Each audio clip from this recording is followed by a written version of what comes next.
Bendito sea el nombre de Dios. Quiero que compartamos, que recordemos los propósitos de Dios para su iglesia. Es algo que debemos estar recordando permanentemente. Los propósitos que Dios tiene con su iglesia. Eso es muy importante, porque a veces al pasar el tiempo se va perdiendo la objetividad del por qué está la iglesia, del por qué estamos en esta tierra, del por qué se establecen iglesias locales, del por qué se predica la palabra de Dios. Entonces quiero que compartamos acerca del tema recordando los propósitos de Dios para su iglesia. Ahora, nosotros debemos saber que todo lo que se hace tiene un propósito, lo hemos recalcado. ¿Cierto que sí? Por ejemplo, un vehículo, un carro es para transportarnos, lo mismo que un avión, lo mismo que una lancha para llevarnos, por supuesto, por los ríos, por los mares. Cada cosa tiene una razón de ser, ¿cierto que sí? Aún la silla donde usted está, por supuesto, fue diseñada, fue hecha para que nos podamos sentar. Es obvio, ¿cierto? Parece algo muy elemental, pero ese es el uso correcto. Cada cosa tiene un uso correcto, una función correcta, pero si se le coloca otra función, pueda que no dé los resultados que se espera. Dios creó la familia con propósito, ¿cierto? Pero cuando una familia pierde el propósito por el cual fue creada, pues tampoco va a funcionar. Entonces todo tiene un propósito, es muy importante. Cuando la iglesia pierde la razón por la cual fue establecida, pierde su propósito, entonces sencillamente se vuelve en un grupo religioso, se vuelve en una reunión de personas que son como un club religioso y se pierde el sentido del porqué. Pero hoy vamos a volver a afinar nuestra visión, para qué está la iglesia en el mundo, cuál es el propósito, lo recordamos. Yo sé que ustedes lo saben, pero lo vamos a recordar.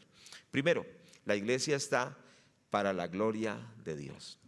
Entonces es importante que Dios estableció su iglesia, tanto la iglesia universal como las iglesias locales. Recordemos que la iglesia universal es la iglesia del Señor en todo el mundo. ¿Qué quiere decir en todo el mundo? Que hay iglesias en el Japón, hay iglesias en el Asia, en Europa, hay iglesias en Norteamérica, pero también hay iglesias en Sudamérica. En todo lugar donde esté la iglesia se llama la iglesia universal, la iglesia en todo el mundo. Pero también están las iglesias locales. Las iglesias locales son como esta iglesia, que tienen una identidad, ¿cierto? Tienen un lugar donde se reúnen, tienen un liderazgo particular, tienen pastores, tienen líderes particulares de su iglesia local. Se llama una iglesia local, es decir, de la localidad. Está la iglesia universal, la iglesia local. Tanto la iglesia universal como la iglesia local tiene el propósito de darle la gloria a Dios. En el libro de los Efesios capítulo 1, versículo 6, nos dice la palabra: para alabanza de la gloria de su gracia, por la cual nos hizo aceptos en el amado. Dice, para la alabanza de la gloria de su gracia. Es decir, para la gloria de Dios está la iglesia. Versículo 12, a fin de que seamos para alabanza de su gloria, nosotros los que primeramente esperábamos en Cristo. Es muy importante. La iglesia fue creada para la gloria de Dios. Y es que la Biblia dice que todo lo que respire alabe al Señor. Y una reflexión que yo hago es que en las selvas profundas usted encuentra unas aves que cantan hermoso, muy hermoso. Y esas aves también tienen un colorido en sus plumas muy hermoso. Entonces la pregunta que uno se hace: ¿de qué sirve una ave tan hermosa en una selva donde quizá no hay ni siquiera quien la escuche? O sea, seres humanos. Ese plumaje tan hermoso en esa selva de esa ave, diría usted, pues está perdiendo esa belleza porque no hay quien la mire. Pero es que esos colores y esos cánticos que Dios le dio a esa ave son para la gloria de Dios. Amén. Entonces esa ave cumple su propósito, glorificar a Dios. Todo lo que respire alabe al Señor. Entonces, qué importante es que cuando usted va, por ejemplo, a los campos, a lugares remotos, usted escucha personas que cantan, tiene una voz como la de un ángel. Y uno dice, ¿cómo aquí en esta vereda tan lejana, en este lugar selvático, hay voces tan hermosas? ¿Cierto que sí? Porque Dios tiene también gente en lugares recónditos que lo alaban y lo glorifican. entonces es para la gloria de Dios, ¿cierto que sí? Todo ha sido creado para la gloria de Dios y la iglesia existe para dar la gloria a Dios. Pero cuando la iglesia no glorifica a Dios, cuando la iglesia hace como Israel, que por ejemplo Israel, Dios lo puso con un propósito, por supuesto, primero darle la gloria a Dios, pero Israel se centró en ellos mismos y trataban a los demás como perros, ¿cierto? Los discriminaban, los maltrataban y ellos se consideraban como lo último de este mundo porque Dios los había escogido. A ellos se les olvidó que cuando fueron escogidos no eran nada, ¿cierto? Pero que Dios tuvo misericordia de ellos para que ellos fueran su especial tesoro, pero ellos no glorificaron a Dios, sino que tomaron la gloria para sí mismos. Cuando la iglesia es prosperada, cuando la iglesia es bendecida, muchas veces la iglesia no le da gloria a Dios, sino que se envanece con las bendiciones. Así le pasó a la iglesia cristiana durante la historia, cuando la iglesia desde el año 300, del año 300 en adelante, la iglesia adquirió poder económico, la iglesia adquirió poder político. ¿Cierto que sí? Ahora los grandes templos los tenían las iglesias, siendo que en el principio no tenían ni templo donde reunirse, eran perseguidos. Pero luego la iglesia se volvió opulenta, se volvió una iglesia con mucho dinero y empezó sencillamente a decir: nosotros tenemos el poder, nosotros tenemos la fuerza, y dejaron de darle la gloria a Dios y se centraron en sí mismos. Pero recordemos que la iglesia, donde quiera que esté, es para la gloria de Dios. Es para que reconozcamos que el único que merece la gloria, el que nos salvó, el que nos rescató, es nuestro Dios, y le demos la gloria a Él, que nunca lo olvidemos. Entonces, esto debe ser en la vida privada y en la vida pública. ¿Qué quiere decir? En nuestra vida privada, nosotros siempre tenemos o debemos darle la gloria a Dios, estar a los pies del Señor. ¿De acuerdo? Que cada cristiano, como parte de la iglesia del Señor, todos los días nos postremos ante Él, nos humillemos ante Él y le digamos: Señor, la gloria es tuya, me has bendecido tanto, me has prosperado tanto, yo quiero darte la gloria todos los días a nivel personal. ¿Cuántos estamos de acuerdo? Pero también a nivel de las reuniones, ¿cierto que sí? Que en nuestras reuniones nosotros adoremos al Señor, le demos la gloria, lo exaltemos, ¿cierto? Pero también en nuestro estilo de vida, en la forma de hacer los negocios, en la forma de desarrollar nuestros trabajos, en la forma como hacemos las cosas, que todo sea para la gloria de Dios. Porque está bien la adoración, digamos, de levantar nuestras manos, de expresarlo con nuestros labios, pero nuestro estilo de vida debe ser una adoración para Dios, nuestra forma de vivir, ¿cierto que sí? Por ejemplo, la honestidad en los negocios. Si nosotros somos honestos en los negocios, estamos dando la gloria a Dios. Si cumplimos nuestros compromisos, le estamos dando la gloria a Dios. Si somos buenos esposos, le estamos dando la gloria a Dios. Porque si no, se convierte solo en una religiosidad. Cierto que sí, que oramos, que cantamos, pero nuestro estilo de vida no lo honra al Señor. Que todo lo que somos y hacemos glorifique a Dios. De ahí viene lo que se conoció como el corandeo. ¿Cuántos recuerdan lo del corandeo? Bueno, esto lo predicó el pastor David hace ya un tiempo. El corandeo es que resultó que luego de la Reforma Protestante, 1517, Martín Lutero, ustedes recuerdan esto, se empezó el evangelio a conocer en toda Europa, y posteriormente a esto, o en el tiempo de la Reforma posterior al 1517, los artesanos empezaron a hacer las cosas mejor. Por ejemplo, un mueble lo hacían bien por delante y por detrás. ¿Cierto que sí? Pero antes de que ellos fueran cristianos, solo hacían bonito el mueble por delante. Y cuando le decían: ¿y por qué por detrás no lo hace tan bonito como está por delante el mueble? ¿Sabe qué decían? Porque nadie lo va a ver. Pero ahora los cristianos, que sabían que Dios todo lo ve, lo hacían bonito por detrás y por delante. Y cuando le decían: ¿pero por qué hace el mueble bonito también por todo lado? Y decía: porque mi Dios lo va a ver. Aunque nadie lo vea, mi Dios lo va a ver. Entonces, de ahí que algunas iglesias hacen énfasis que la adoración es más que cantar, que orar, que levantar las manos, que la adoración es hacer las cosas bien para la gloria de Dios. Lo cierto es lo siguiente: hemos sido creados para la gloria de Dios. que todo lo que somos glorifique a Dios, que nuestra devocional glorifique a Dios, que nuestros cantos glorifiquen a Dios, que nuestras actitudes glorifiquen a Dios, pero que volvamos a ese propósito indispensable, que la iglesia ha sido creada para la gloria de Dios. ¿Cuántos nos gozamos en glorificar a Dios? Bueno, nos gozamos, pero también estamos cumpliendo el propósito para el cual fuimos creados. No fuimos creados para nosotros mismos, fuimos creados para la gloria de Dios.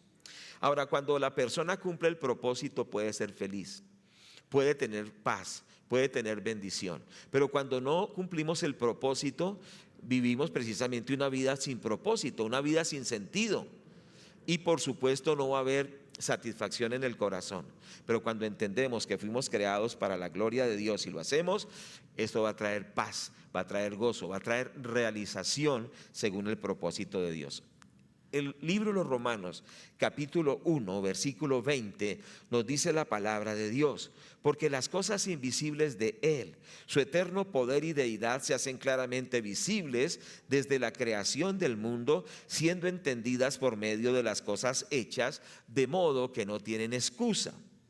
Pues habiendo conocido a Dios, no le glorificaron como a Dios, ni le dieron gracias, sino que se envanecieron en sus razonamientos y su necio corazón fue entenebrecido. Lo que quiere decir esta palabra es que Dios hizo la creación maravillosa. Y al mirar los cielos, como dijo el salmista: cuando veo los cielos, obra de tus dedos, la luna y las estrellas que tú creaste, digo, ¿qué es el hombre para que te acuerdes de él? ¿Y quién es el hombre para que tengas de él memoria? Es decir, que cuando vemos la creación de Dios, debemos decirle: gracias, Señor, por ser tan bueno, porque nos has dado un sol que nos calienta cada día. Nos has dado un sol que nos alumbra cada mañana. Nos has dado aire para respirar, nos has dado pies para caminar, manos para laborar, nos has dado la capacidad intelectual para pensar. Gracias, Señor, por todo lo bueno que tú has sido con nosotros, ¿cierto que sí? Y que podamos nosotros decir gracias y gloria a Dios. Gracias, Señor, por todo lo bueno que tú has sido, y gracias, Señor, que tú has sido tan bueno. Pero dice: habiendo conocido a Dios, no le glorificaron como a Dios, ni le dieron gracias, sino que se envanecieron en sus razonamientos y su necio corazón fue entenebrecido. Que nunca se nos olvide darle toda la gloria a Dios. Darle la gloria a Dios por lo bueno, pero también darle la gloria a Dios por las cosas que parecen no tan buenas. Porque recordemos que lo que parece que no es muy bueno, dice la Biblia, todo ayuda a bien a los que amamos a Dios. Y aún de un limón, Dios puede hacer una limonada. Es decir, las cosas que parecen malas, Dios las las cambia para que nos sean de bendición a nosotros. Entonces démosle gracias a Dios por todo, démosle gloria, honrémoslo siempre, porque ese es el propósito de nuestra vida. La razón por la cual vivimos es para la gloria de Dios. Entonces volvamos a ese modelo que Dios ha establecido en su palabra. Veamos otro versículo en el Salmo 99, versículo 5. Dice: exaltad a Jehová nuestro Dios, postrados ante el estrado de sus pies, Él es santo. Dice entonces: exaltad al Señor nuestro Dios. Y dice que nos postremos delante de Él. Hermanos, por favor, volvamos al propósito, que vivimos para la gloria de Dios. Preguntémonos como personas, como familia y como iglesia: ¿estamos dando gloria a Dios en todo? Nuestra forma, nuestra vida glorifica a Dios. Primer propósito. Segundo propósito que Dios le ha dado a su iglesia, puede ubicarse de diferentes formas, pero, o sea, el orden, pero todos tienen que ver con ese propósito. Segundo propósito que quiero compartir es que Dios ha establecido su iglesia para que llevemos la palabra de Dios. Para que llevemos la palabra de Dios. Es muy importante entender esto. La iglesia está en la tierra para predicar el evangelio. Y nosotros, como parte de la iglesia del Señor, debemos cumplir ese propósito: llevar el evangelio de Cristo a la gente. En Marcos 16:15 es un texto muy conocido que dice: id por todo el mundo y predicad el evangelio a toda criatura. El que creyere y fuere bautizado será salvo, mas el que no creyere será condenado. id por todo el mundo y predicad el evangelio a toda criatura. ¿Para qué estamos en esta tierra los creyentes? Para predicar, primero para dar la gloria a Dios, segundo para predicar el evangelio.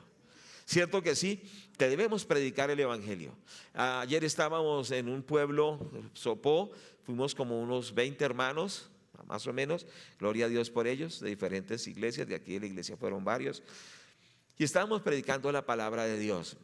Entonces alguien decía, de los que estábamos evangelizando, como para evadir la predicación, decía, sí, uno debe predicar con su estilo de vida. Por supuesto que sí, indudablemente el testimonio. Por supuesto que sí, nuestro estilo de vida. Pero también hay que abrir la boca y dar la palabra. ¿Cuántos han escuchado que dice la palabra de Dios, abre tu boca y yo la llenaré? ¿Qué quiere decir? ¿De qué llena Dios nuestra boca? De alabanza, de exaltación, pero también llena nuestra boca con el mensaje de salvación. Palabras de vida eterna. Bellas palabras de vida para la salvación de la gente. En nuestra boca Dios quiere colocar esa palabra que trae salvación. Y esa palabra que trae salvación se llama el evangelio del Señor Jesucristo. El apóstol Pablo dijo, yo no me avergüenzo del evangelio porque es el poder de Dios para salvación a todo aquel que cree. Al judío primeramente y también al griego. Es decir, que el evangelio es lo único que salva a la gente. Porque hay un solo Dios y un solo mediador entre Dios y los hombres, Jesucristo hombre. No queriendo que ninguno perezca, sino que todos procedan al arrepentimiento. Dios nos puso en esta tierra para que proclamemos la salvación del Señor, para que anunciemos las virtudes de aquel que nos llamó de las tinieblas a su luz admirable. La iglesia está en la tierra para predicar el evangelio. Si no predicamos el evangelio, es como un reloj que no marca la hora. Cierto que sí, es como una bicicleta sin ruedas. Cierto que sí, es como unos zapatos que no tienen suela. Es decir, no estamos haciendo lo que Dios quiere que hagamos. No estamos cumpliendo ese propósito. Por eso que hoy coloque Dios en nuestro corazón ese fuego para predicar el evangelio. ¿Cuándo fue la última vez que le hablaste a una persona del Señor Jesucristo? ¿Cuándo fue la última vez que ganaste un alma para Dios? Quizá ha pasado una semana, un mes, un semestre, un año, quizá han pasado 5 años o nunca en la vida le has hablado a nadie de Cristo. No puedes decir, yo gané un alma para Cristo, una ancianita, un niño, gané un hombre, una familia. Hay personas en las iglesias que nunca han ganado a nadie, pero ellos viven en crisis toda la vida. Porque cuando uno no gana almas, vive en crisis, vive en problemas. Vive pensando solo en lo que le está pasando a uno. Pero cuando uno gana almas para Cristo, la vida toma un nuevo propósito, un nuevo sentido, un nuevo brillo, nueva esperanza, nueva fuerza. El evangelismo le da a usted oxígeno espiritual. Y la iglesia que gana almas tiene oxígeno espiritual también. Es una iglesia que tiene vida. Por ejemplo, aquí hay unos bebés que están ahí tan lindos que se ven. Qué lindo es ver los bebés, ¿cierto que sí? Cuando empiezan a gatear. Qué bueno es ver bebés espirituales en las iglesias también. Niños que se han convertido a Cristo. Nuevos creyentes que dicen, el Señor transformó mi vida. Quiero animarles en el nombre del Señor, recordarles que estamos aquí para ganar gente para Cristo.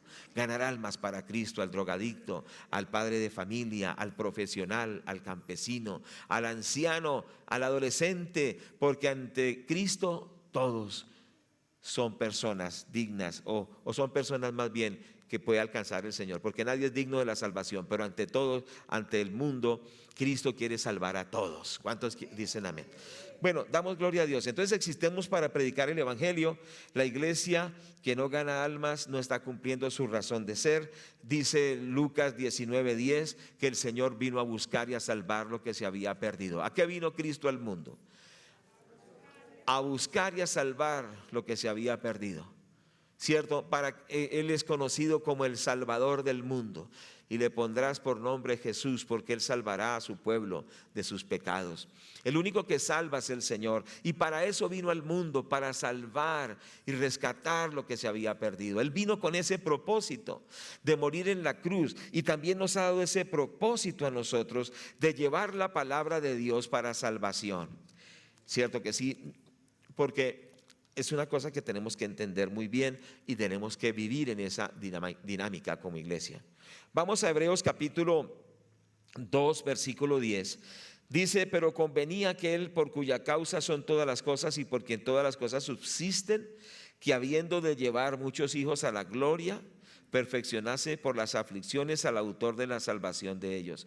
Dice la Biblia que el Señor vino a llevar muchos hijos a la gloria eterna, a llevar a muchos al cielo. ¿Cuántos dicen amén?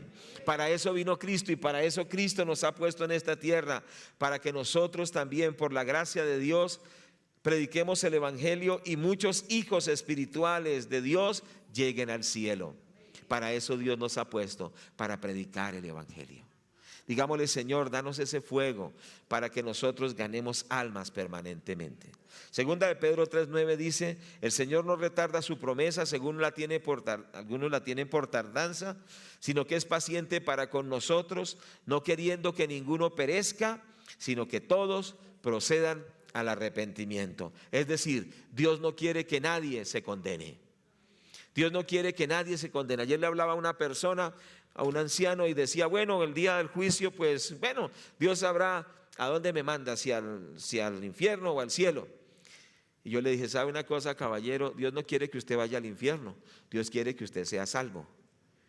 Y usted no puede decir que no, que donde Dios lo mande, porque Dios quiere llevarlos al cielo, pero usted necesita a Cristo, necesita arrepentirse, necesita entregarle su vida a Dios, porque Dios no quiere que usted se pierda, Dios quiere que usted se salve. Este texto dice que Dios quiere que todos sean salvos. ¿Estamos de acuerdo? Entonces entendamos que esa es la voluntad de Dios, que la iglesia predique el evangelio para salvación. El evangelio puede cambiar una vida, una familia. El evangelio es lo que puede cambiar a Colombia, hermanos. ¿Cuántos están de acuerdo que el evangelio es lo único que puede cambiar a Colombia? Entonces no se nos olvide, tengamos los folletos, tengamos los tratados, pero testifiquemos de Cristo donde quiera que estemos, porque esto es el propósito que Dios nos ha dado. Tercer aspecto: una iglesia con propósito es una iglesia que entiende que está en la tierra para hacer discípulos de Cristo.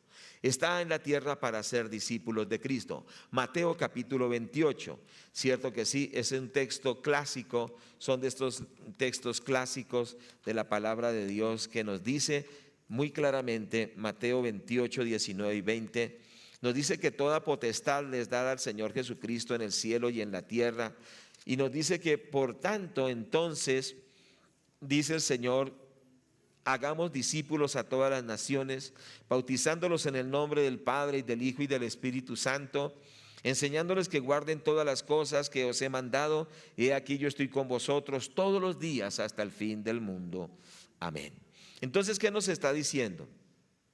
Que el Señor Jesucristo tiene toda potestad, toda autoridad en el cielo y en la tierra. Él es la máxima autoridad, y como tiene toda la autoridad, nos ha delegado esa autoridad de hacer discípulos. Si alguien le pregunta: ¿y usted con qué autoridad enseña la palabra de Dios? ¿Con qué autoridad forma discípulos o establece discípulos? Pues con la autoridad delegada del Rey de Reyes y Señor de Señores. Él fue el que nos dijo que lo hiciéramos. Él nos delegó esa autoridad, cierto que sí. Nos delegó también esa función y ese propósito. Entonces dice: por tanto, id y haced discípulos a todas las naciones, versículo 19, bautizándolos en el nombre del Padre y del Hijo y del Espíritu Santo. La Biblia, el Nuevo Testamento, quizá usa muy pocas veces, quizá unas 2 veces, 3 veces, a lo sumo, la palabra creyente, pero repite mucho la palabra discípulo de Cristo.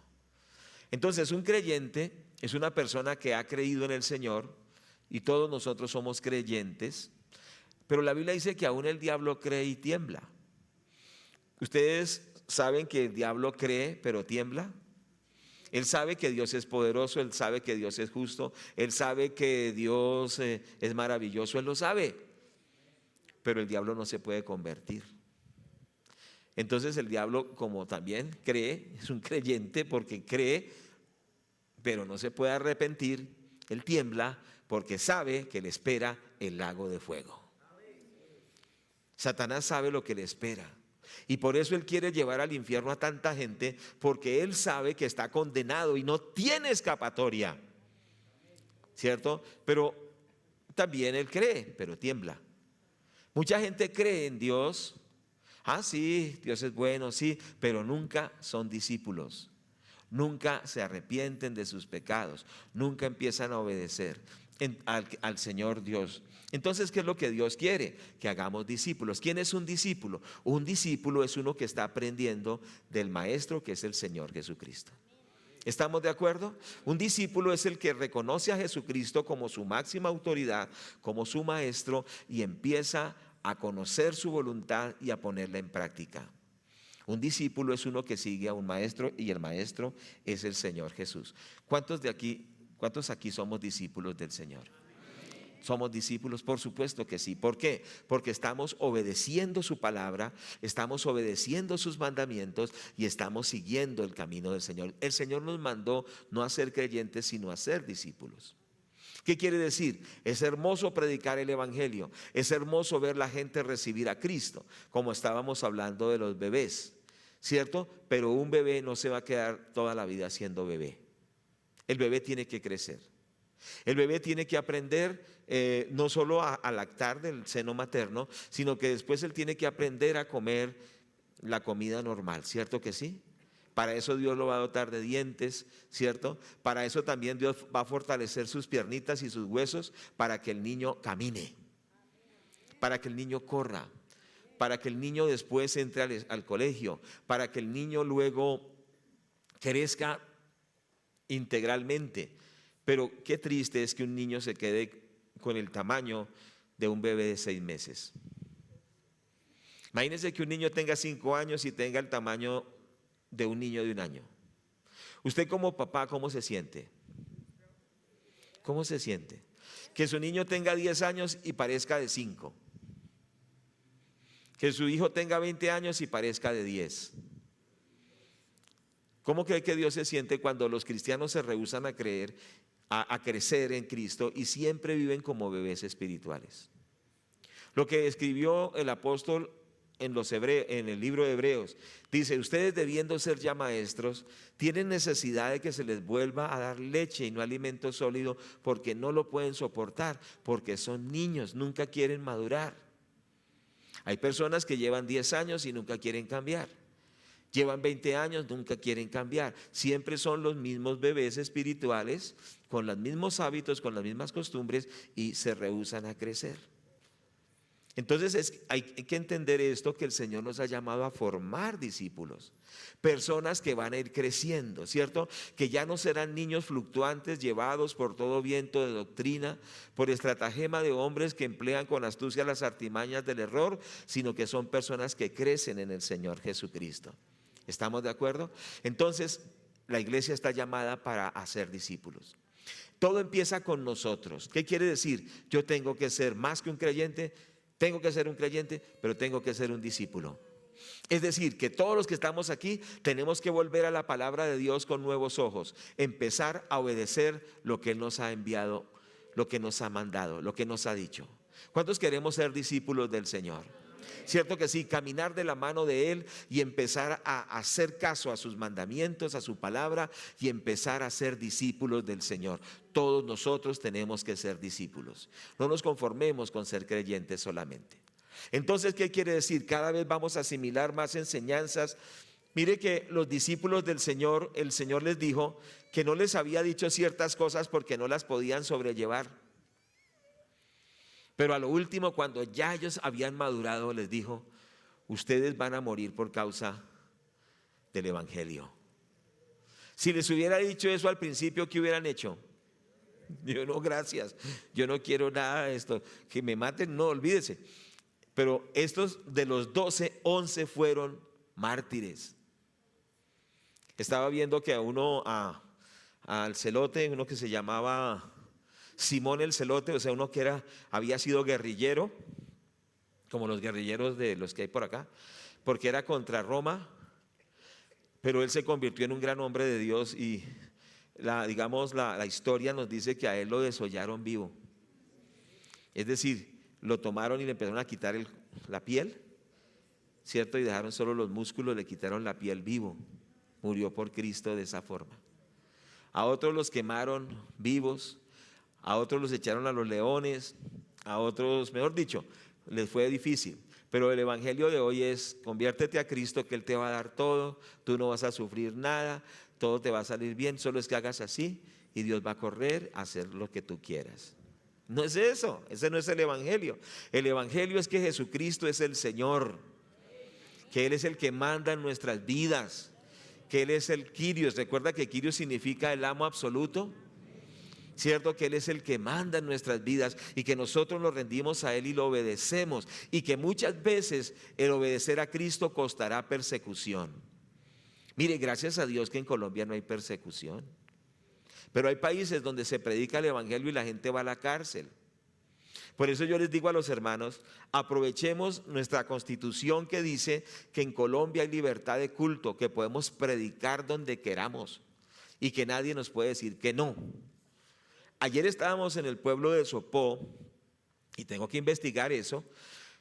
Nos dijeron que no podíamos repartir folletos de la palabra de Dios. Estamos en la plaza. Que no podíamos, que era prohibido.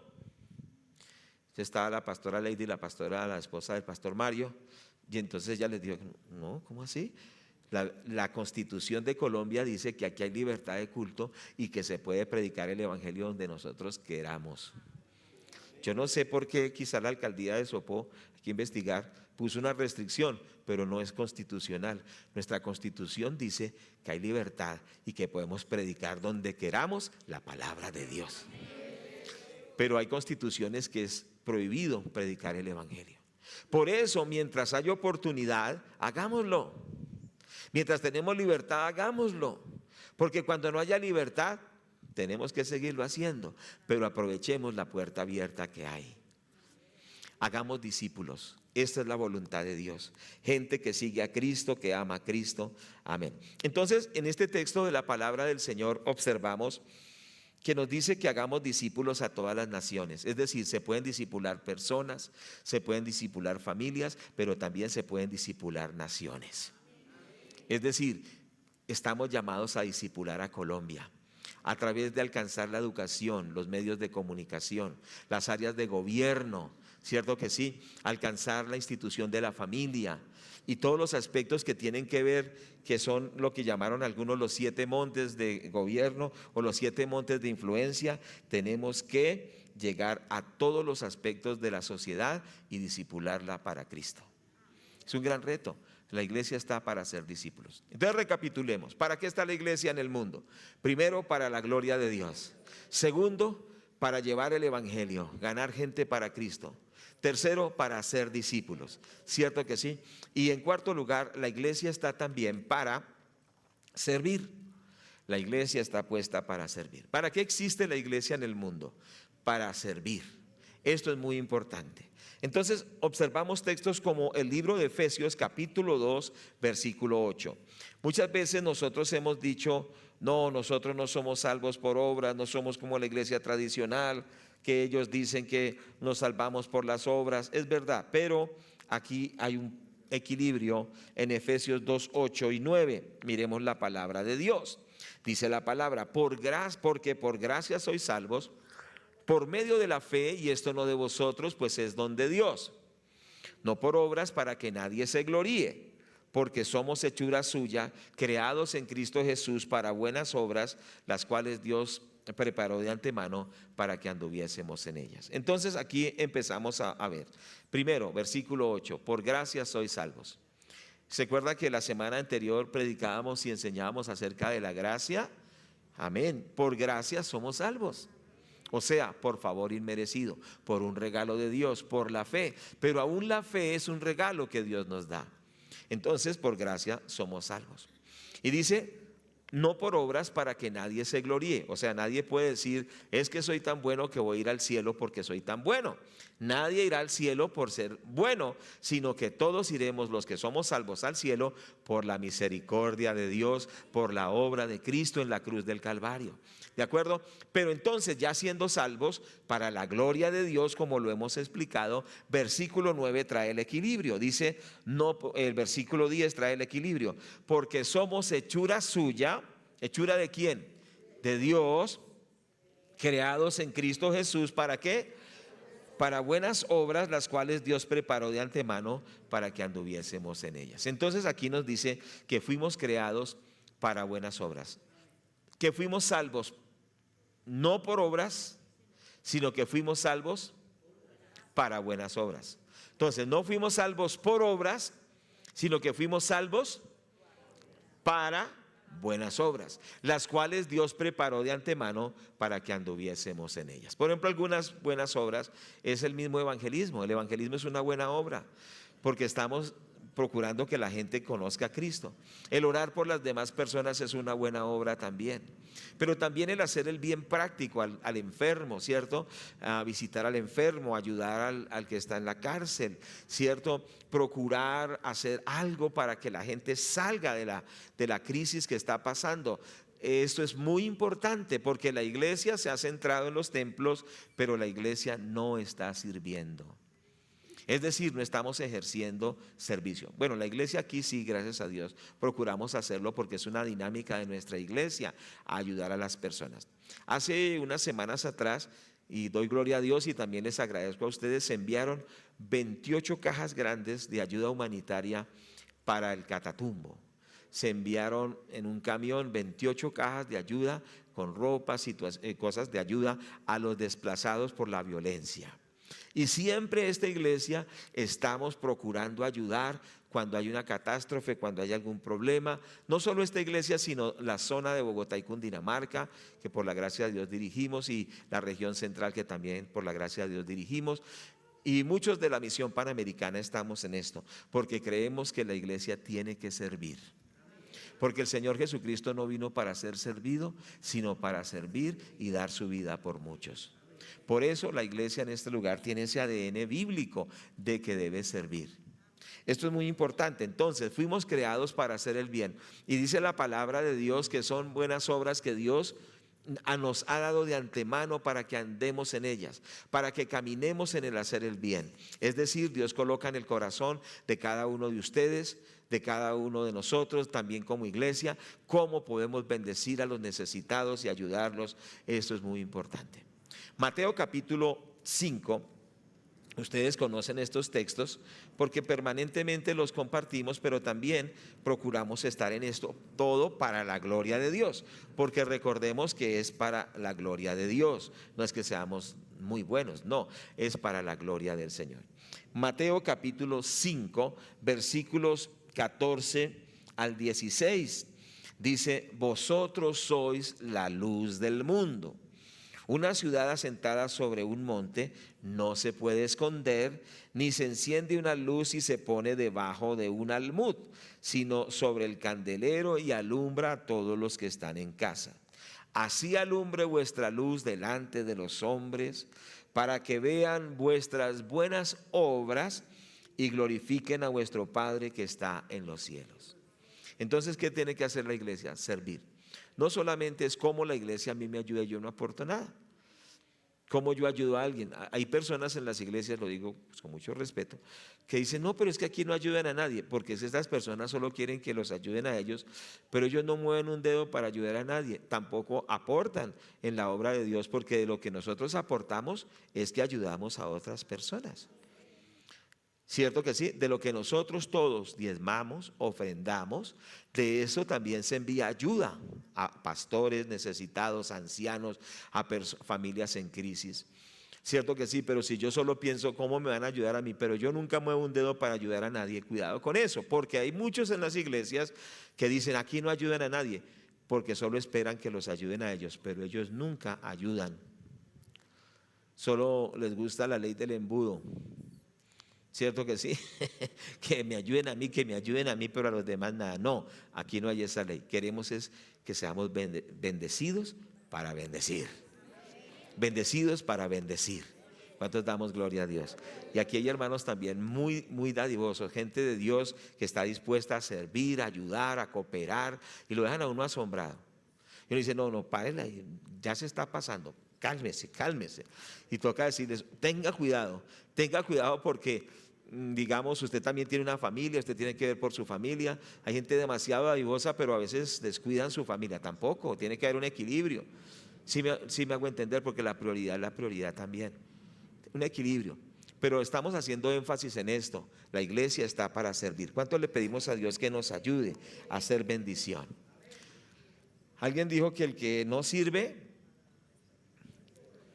no sirve. Bueno, no, eso está más fuerte. El que no sirve, la hermana dijo, esa está muy dura. El que no sirve, no sirve. O sea que no está cumpliendo la labor, el propósito para el cual fue creado.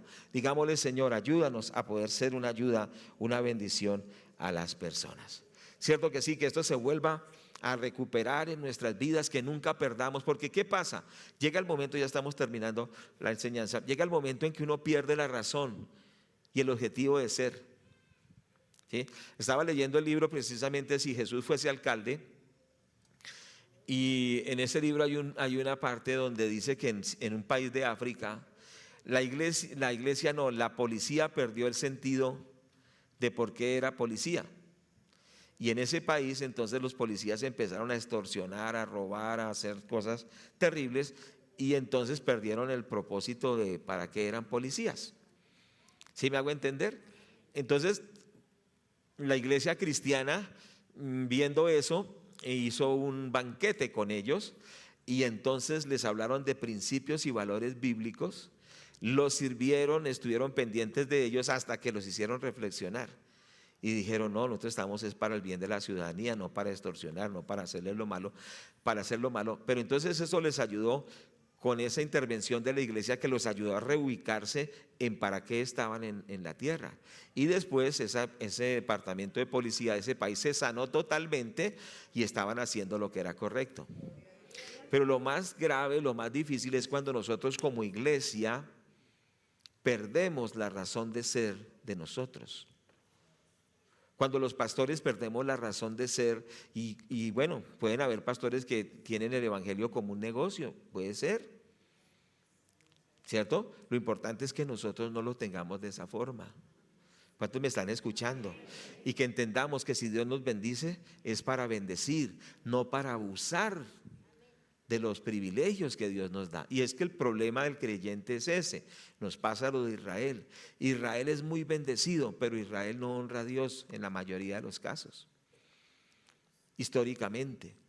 Muchas veces la iglesia es muy bendecida y no honramos a Dios porque no cumplimos el propósito. Sencillamente estamos muy bendecidos, pero rebendecidos, pero no entendemos que vivimos en el propósito, o tenemos que vivir en el propósito de Dios, que comprende primero la gloria para Dios, adorar a Dios, que nuestra vida sea para adorar a Dios. Segundo, que vivimos para llevar el evangelio. Tercero, que estamos en este mundo para ser discípulos. Cuarto, que estamos en este mundo para servir. Y el último punto, y concluimos, la iglesia la ha puesto Dios en el mundo para que haya comunión entre los miembros de la iglesia. Vamos a ir al libro de Hechos, capítulo 2, por favor. Leamos un poquito la palabra de Dios. Entonces, ¿para qué Dios estableció su iglesia? Para que brinde comunión a los creyentes. Dice entonces la palabra de Dios en el libro de Hechos, capítulo 2, versículo 41 y 42, de la siguiente forma. Vamos a leer la palabra de Dios. Dice, así que los que recibieron su palabra fueron bautizados, y se añadieron aquel día como 3,000 personas, ¿cierto? Y perseveraban en la doctrina de los apóstoles, en la comunión unos con otros, en el partimiento del pan y en las oraciones. Pero quiero hacer énfasis que perseveraban en la comunión unos con otros. Entonces la iglesia ha sido puesta en el mundo para que haya la comunión entre creyentes, entre los creyentes. ¿Por qué? Porque la iglesia es la familia de Dios. El libro de Efesios capítulo 2 versículo 19 dice que la iglesia es la familia de Dios. Esto también es un aspecto que también podemos nosotros descuidar sin darnos cuenta. Dice Efesios 2:19 de la siguiente forma. Vamos a mirar la palabra. Dice: así que ya no sois extranjeros ni advenedizos, sino conciudadanos de los santos y miembros de la familia de Dios. ¿Cuál es la familia de Dios? La iglesia. ¿Y qué quiere Dios que haya en la iglesia? Comunión, fraternidad como hermanos que somos. El enemigo se ha podido meter mucho en esto a través de la división, ¿cierto? A través de los comentarios ácidos del uno hacia el otro, a través de situaciones que producen división. Pero la Biblia dice que somos la familia de Dios. Y en la familia de Dios debe haber armonía, ¿cierto que sí? Debe haber comunión los unos con los otros. Hay personas que no comparten comunión con los hermanos, sencillamente termina el culto y salen corriendo como un volador, ¿cierto? No saludan a nadie, no hablan con nadie. Le dice: ¿usted por qué no habla con nadie? Dice: para evitar chismes, ¿cierto? Para que no digan que yo me estoy metiendo en la vida de nadie. Entonces salen volados. Entonces quizá eso sea así. No es lo correcto. ¿Para qué está la iglesia? Para que haya esa comunión. Somos la familia de Dios. Bueno, vamos a mirar en 1 Corintios capítulo 12. Vamos a ver el versículo 27, por favor.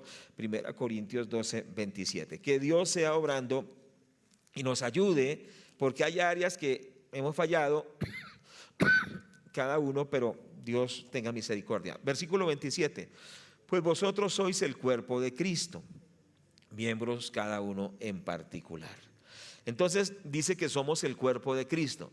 Y una de las características de un cuerpo es que en el cuerpo hay interdependencia.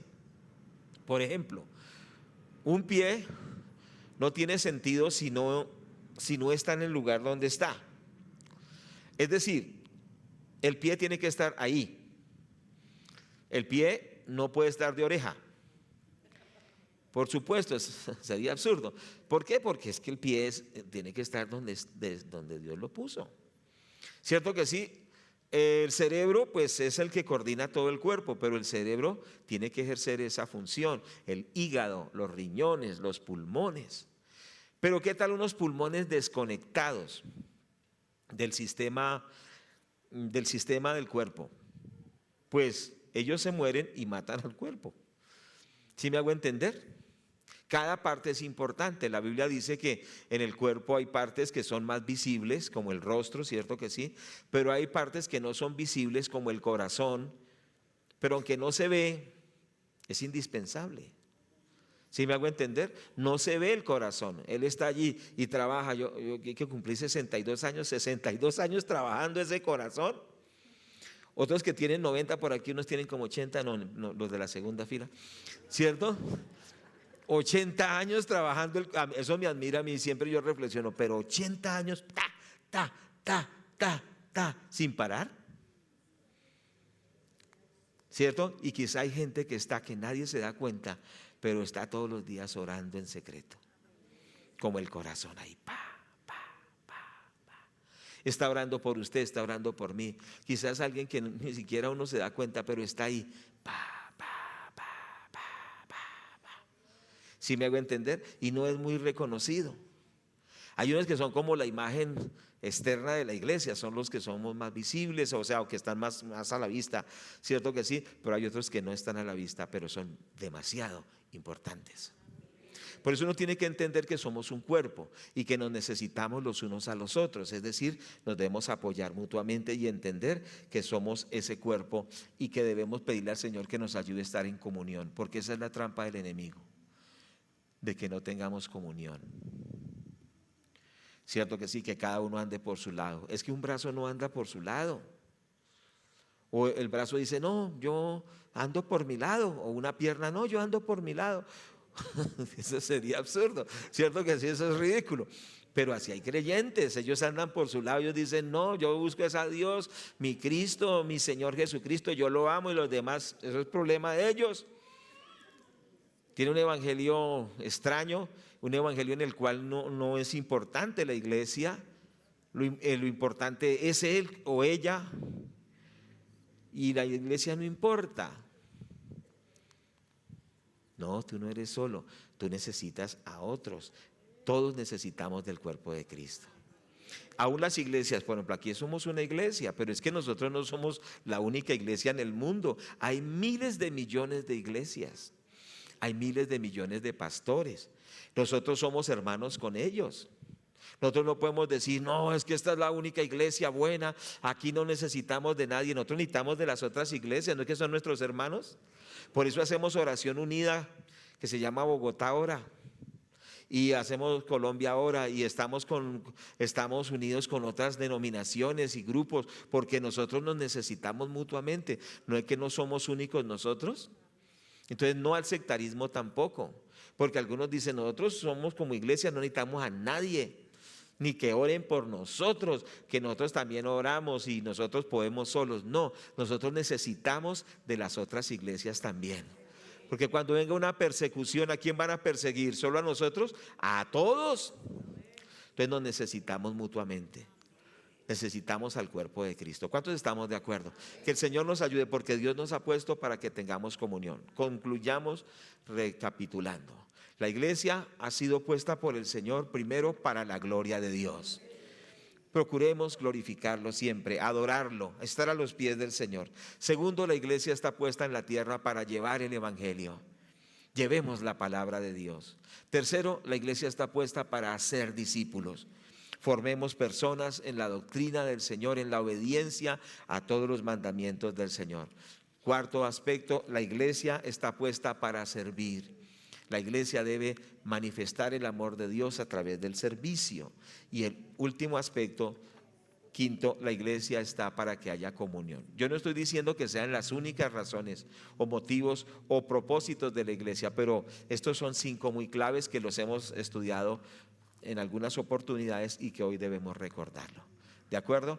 Qué bendición ser parte de la iglesia del Señor Jesús.